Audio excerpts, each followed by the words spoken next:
I'm Scott Griffith, the Chief Operating Officer of Outcome Engineering. Outcome Engineering is an enterprise risk management firm specializing in helping high-consequence industries across the world achieve better outcomes. And one of the ways that we do this is by helping organizations develop and sustain a concept known as the JUST culture. The JUST culture is our terminology for designing a shared system of accountability. It's a system of values, that is, whether that value be patient safety, privacy, access to health care, but it's a value-supported system of accountability between the healthcare organization or institution and the providers themselves. The organization takes on the responsibility for designing and sustaining safe systems, and the healthcare provider takes on the accountability for the quality of their choices. We'll describe in detail what those choices mean and break it down into some three categories of behavior. The JUST culture approach combines essential elements from engineering, human factors, and the law. The JUST culture model has been very effective in helping organizations improve their performance across all values. My role in aviation led me into JUST culture about 15 years ago. Combining the work that I had done as an airline pilot and the chief safety officer at one of the major airlines in the United States, I was involved directly in building a program called ASAP, Aviation Safety Action Partnership. The program began in 1994 as a voluntary self-reporting program based on the principles of a JUST culture. The context of the NASA Aviation Safety Reporting System and the ASAP program, which came along later, was that pilots were now able to raise their hand and embrace what we call a new professionalism. That is, pilots could step forward and acknowledge when they made a mistake. Prior to that time, pilots only reported what they could not hide.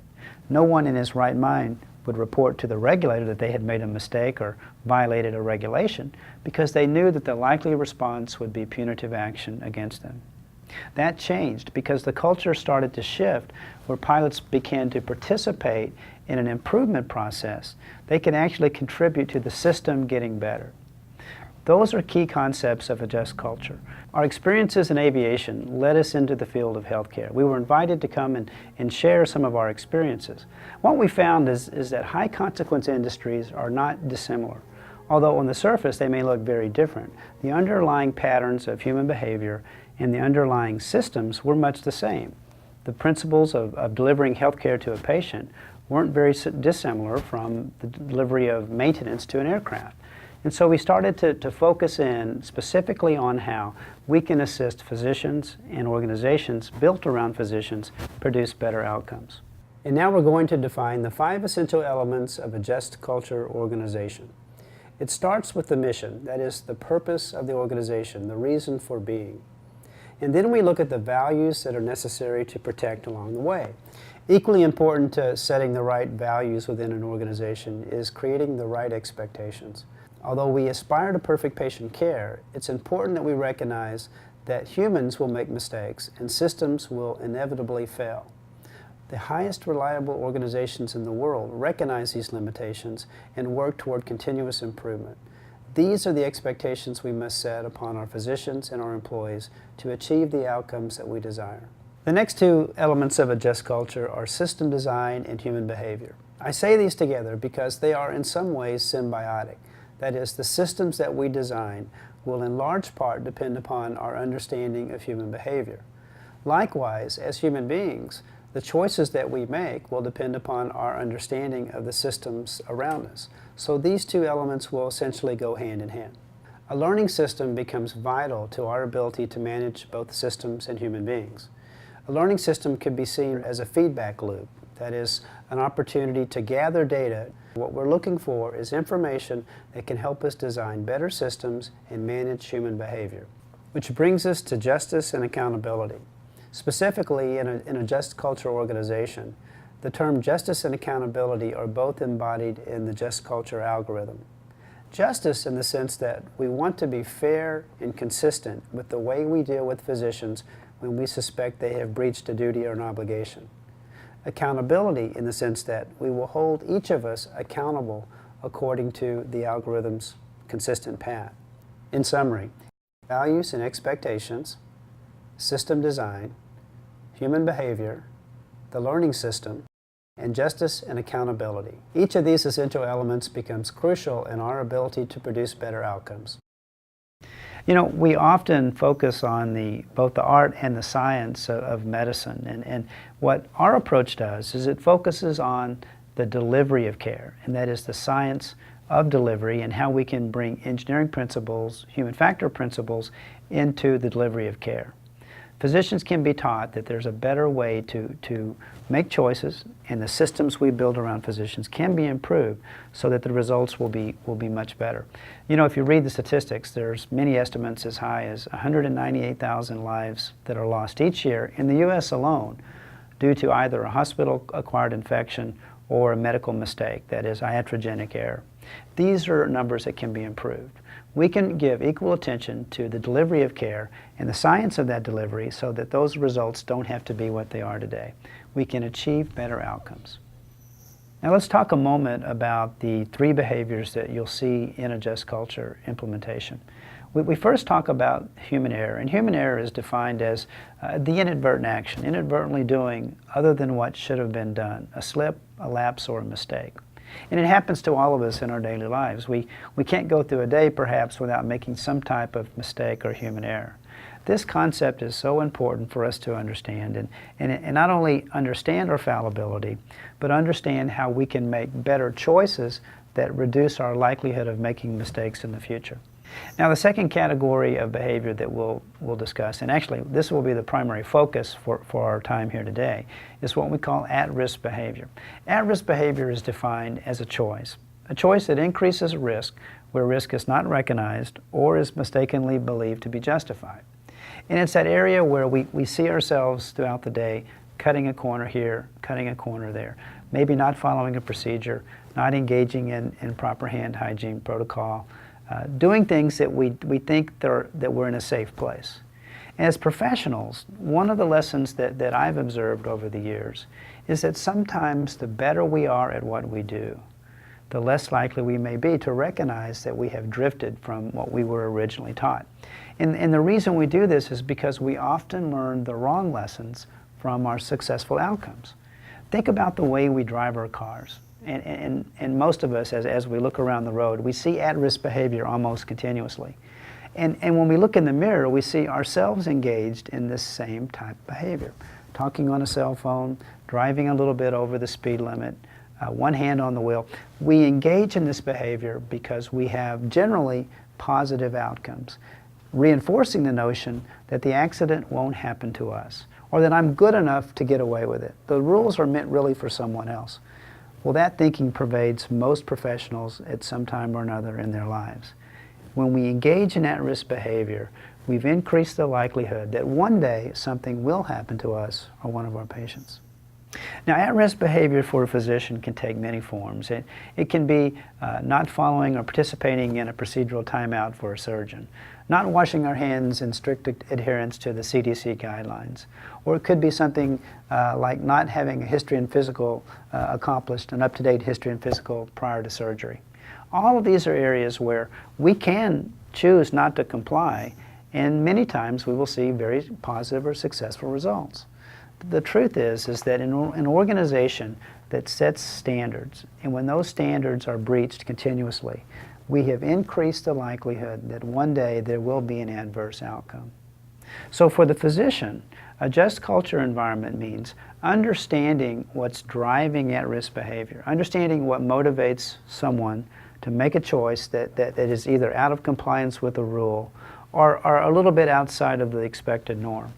When we see that, the just culture model says, don't discipline or punish someone who is at risk, making at-risk choices. The just culture response is to coach that individual back to the place to increase awareness of the risk involved. In my personal experience throughout the years in dealing with high consequence organizations is that very rarely will you see the reckless choice. On occasion, you'll see people make mistakes. It is, after all, human fallibility that we're noted for. But the ones that strike me the most, those that have been responsible for loss of life, both in aviation and healthcare, are those that were engaged in the at-risk behavioral choice.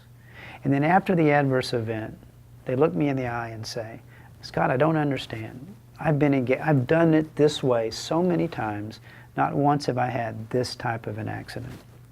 It's a very touching moment when you recognize that a professional that has had generally positive results their whole career, one fateful day when all the links in the chain connect or the holes in the Swiss cheese line up and you see that there is an adverse outcome. And it's that at-risk choice that had been reinforced through the successful outcomes that actually caused the accident. Well, in a just culture, we address this. We address this from physician leaders, coaching physicians in their day-to-day activities. We address this from one physician to another, peer-to-peer, when we see a risky behavior. But it becomes something that becomes a part of our lives in the way we interact as human beings. It's not a negative thing. It's not meant to be a punitive approach. It's meant to be a safety supportive reinforcement that we're human beings and that we will drift, but that an at-risk behavior can be coached back. And in doing so, we improve our chances of success. We get better outcomes for our patients, the organization sees better results, and at the end of the day, we all walk away feeling like we've improved the organization. The third category of behavior is reckless behavior. Reckless behavior is defined as a conscious disregard of a substantial and unjustifiable risk. It's when we as humans cross the line. We cross the line into what is hopefully universally seen as a reckless choice. Now, the reckless choices that we make are rare, and in many organizations you'll go for many, many months without seeing a reckless act. But when a reckless act occurs, the response that we recommend in a just culture is to discipline or punish the reckless choice. In other words, we don't wait for an adverse outcome to take place. We assess the quality of the choice and we take swift action with the individual. And it's a fair and just approach, because what we're doing is we're trying to establish that it's the quality of the choice that matters, not just the adverse outcome or not just the actual event that takes place. It's the risk of the adverse outcome that matters most. And by disciplining or punishing the reckless person, or the person who commits a reckless act, we are sending a deterrent signal to others not to engage in that particular reckless choice. So in summary, the three behaviors that we often refer to in the just culture are human error, that is the inadvertent action, inadvertently doing other than what should have been done, a slip, a lapse, or a mistake. The at-risk behavior, which is a choice that increases risk, where risk is not recognized or is mistakenly believed to be justified. And finally, the reckless choice, which is a choice to consciously disregard a substantial and unjustifiable risk. Together, those three behaviors form the foundation for what we can do to manage human behavior. So now that we've talked about the three behaviors in a just culture, that is human error, at-risk, and reckless behaviors, how then would we assess and respond to a physician when it's suspected that they may have breached a duty? It leads us to what we call the just culture algorithm. And the just culture algorithm is designed to be a tool specifically for a physician leader or manager who would be in a position to stand in judgment. That is, it could be someone sitting on a peer review committee. It could be someone chairing a department responding to a suspected breach of duty. And the just culture algorithm actually defines what we believe to be three universal classes of duty. Now, the overview of the duties contained in the physician algorithm are these.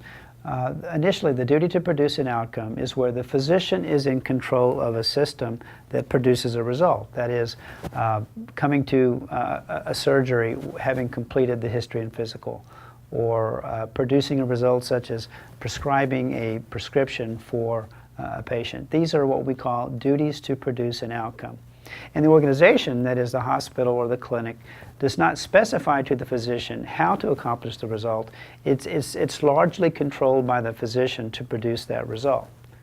By contrast, there are other times when a physician working within an organizational setting will then be required to follow a procedural rule. That is, once you're in the system, that you're going to conduct surgery this way. And typically you would be required to participate in a procedural timeout or a surgical count at the end of surgery. These are types of things that the hospital or the organization says We expect you to do it in accordance with our procedures. So the system then is largely controlled by the organization, and the physician becomes a hopefully reliable component within a larger system of the hospital's making. Now, in any situation, it will be one of those two duties, not both. Either the duty to produce an outcome, where the physician largely controls the system, or the duty to follow a procedural rule, where the hospital or the organization largely controls the system and the physician becomes a component within their system. Now, in all instances, the duty that supersedes the first two is the duty to avoid causing unjustifiable risk or harm. And so, in the context of using the algorithm, those that would stand in judgment of a physician's behavior would then assess whether or not the duty was a duty to produce an outcome or a duty to follow a procedural rule. But always the duty to avoid causing unjustifiable risk or harm is considered.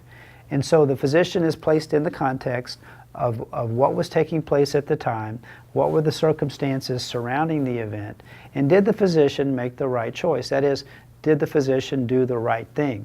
This is how we assess the quality of the choice. And it boils down to, can we say that the breach in duty was justified? That is, was harm caused as the lesser of two evils, perhaps?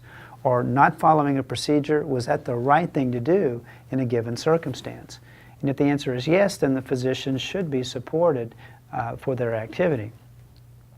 Now, the duty to avoid causing unjustifiable risk or harm will quite often boil down to the distinction between what we determine to be at-risk behavior or a reckless choice. This is where the organization stands in judgment and says the physician has acted in accordance with our values, or perhaps the physician has crossed the line. And now, it's not a decision to be taken lightly, and the physician's algorithm takes great care to make sure that we assess the quality of the choice in the proper context. And the result of this is that a physician is now judged in a more fair and consistent manner using a tool that can be replicated over and over again. It's the right approach to assess the quality of a physician's choice. It's the right approach to assess whether or not the physician did the right thing. Now, for the physician being judged, that is, when a physician leader in peer review or an organizational manager stands in judgment of a physician, it's important that we recognize that the organization must be consistent in their response. That is, the just culture affords us the opportunity to be responding to events in fair and consistent manners. It's not about punishing someone simply because the patient was harmed or punishing someone because we had an adverse outcome. We call that the severity bias, and there's two forms of the severity bias that often surface in healthcare. That is, one, when we punish someone simply because we had an adverse outcome and the patient may have been harmed, whether that was caused by human error or an at-risk choice. Those are circumstances where we play what we call the whack-a-mole game. That is, we feel like we've done something positive simply because we have disciplined or punished someone involved in an adverse event. Now, by contrast, we often fall guilty to the severity bias at the other end of the spectrum. That is, when culpable behavior occurs and an individual makes a reckless choice or even an at-risk choice that goes unaddressed. And we do so oftentimes simply because there was no harm, no foul. It's that dangerous approach that says, if nothing bad happened, then the behavior is acceptable. And neither of the two extremes of the severity bias are supported in a just culture. In a just culture organization, it's the quality of the choice that matters most, not the actual outcome, because the actual outcome may be only one of a number of possibilities. It's the risk involved in the activity, the risk involved in the choice that matters most. And the algorithm guides us to the quality of the choice, irrespective of what actually happened in terms of the outcome. It guides us to what could have happened under different circumstances. It guides us to respond to the physician in a fair and consistent manner. Now, there are two places in the algorithm where a physician leader would address repetitive behaviors. The first is repetitive human errors, and the second is repetitive at-risk behaviors. The first thing that a physician leader will ask when he or she's repetitive human errors is, are there behavioral choices that are increasing the likelihood of human error or actually causing the human errors? And if there are, then we will work with the physician to make better choices to lower the likelihood of human errors. In fact, we see this as quite common, that at-risk behavioral choices often lead to a higher incidence of human errors. Now, beyond that, if it's not the choices that are causing the human errors, then the physician leader will look into the system to understand whether there are system performance-shaping factors that are contributing or even causing these repetitive human errors. And if there are, then the system should be assessed and perhaps redesigned. The next question beyond that, if there are not system performance-shaping factors contributing to the human errors, is personal performance-shaping factors. And here's where we assess how is the physician managing such factors as fatigue, distraction, or do they have the right equipment? These are questions that if the physician is aware of managing these factors well and can make different choices related to these factors, then we often see that the human errors can be mitigated or reduced. And of course, if the physician is not able to manage these factors, then the last resort would be to either reassign or possibly apply some sort of disciplinary sanction on the physician. But regardless, when we see repetitive human errors, the response for the physician leaders is to work with the physician, assess the system, and then if we can't stop the human errors from occurring, then the physician leader would put the physician on notice that future continued human errors could result in disciplinary sanction. It's a fair and it's a just approach because we're looking at the quality of the choices, we're assessing the system, and we're managing the personal performance shaping factors in a fair and consistent manner. Now similarly, when we see repetitive at-risk behaviors, we'll take an approach that looks very similar. We're going to first start with the system to see if there are system performance shaping factors affecting the physician's at-risk behavioral choices. And if there are, the physician leader should address those system performance contributors. Now, if there are not system performance shaping factors, then we will then go back to the physician to assess whether they're able to manage their personal performance shaping factors. And again, if we can solve the problem by assessing these factors, then that's where the physician leader will look. And of course, if we cannot, then the physician would be put on notice that future at-risk behavioral choices in this area will lead to future disciplinary sanction. So what does a just culture mean to you as a physician? As your organization starts to implement the principles of a just culture, you will be seen as a leader within your organization. Hospital employees and organizational units will look up to you as a physician to gauge whether or not you're responding to a just culture the same way that hospital employees are. And ultimately, as they look to your behaviors and your choices, and they start to see a recognition of human fallibility, human drift, and your willingness to participate in the learning system and build the four cornerstones of a just culture, then the role that you play will be ever enhanced as you move forward. You'll start to see that there will be engagement, there will be discussion, there will be this air of participation in the error management process. Nurses and other employees will be looking to enhance their ability to serve you and to serve the patients. We'll start to see that professionals will not only feel obligated to come forward, but be enthusiastic about acknowledging where they can identify either a system vulnerability or areas where choices, human errors and at-risk behavioral choices, have contributed to lesser than positive outcomes. Ultimately, a just culture means that you'll be judged more fairly and that the role that you play within the organization will be one of a leader. And finally, a just culture is not about perfection, either in our systems or in the human beings. Rather, it's about recognizing our inherent limitations and working to maximum reliability in the systems we design and in the behavioral choices that we make. We thank you for the time today and we wish you success, and we hope that when we come to you as patients that you will embrace these concepts and produce better outcomes for our benefit as well as yours.